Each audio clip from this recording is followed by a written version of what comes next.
নমস্কাৰ, মই কৰিশ্মাই নতুন এটি ভিডিঅ'ৰ সৈতে আপোনালোকক স্বাগতম জনাইছোঁ।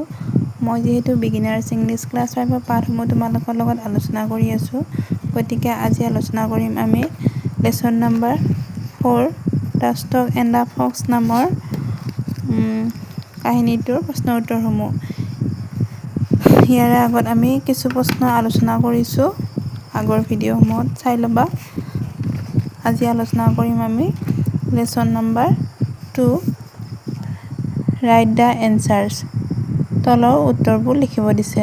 ইয়াতে মই তোমালোকৰ সুবিধাৰ কাৰণে উত্তৰসমূহ লিখি দিছোঁ, তোমালোকে মনোযোগ দি চাই যাবা। 1 নম্বৰটো এইটো কি কৈছে, who invited the stork for lunch. বগলীটোক কোনে লাঞ্চৰ বাবে ইনভাইট কৰিছিল? এনচাৰ হ'ব the fox invited the stork for lunch. শিয়ালটোৱে বগলীটোক লাঞ্চৰ বাবে নিমন্ত্ৰণ জনাইছিল। বি নম্বৰটো কৈছে, what was the utensil in which the fox serve the meal. ফক্সে খাদ্য দিয়া বাচনটো কি আছিল?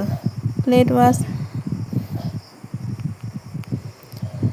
ইউটেনচিল in which the fox serve the মিল।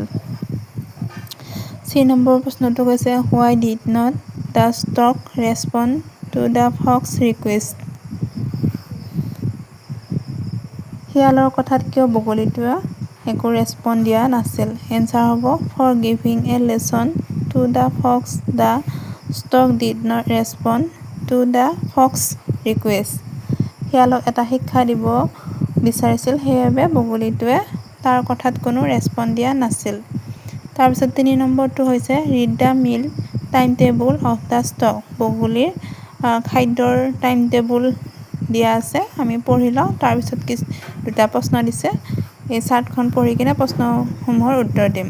প্ৰথমতে ব্ৰেকফাষ্টৰ টাইম আছিল 8:30 AM, লাঞ্চ 1 PM আৰু ডিনাৰ হৈছে 9 PM।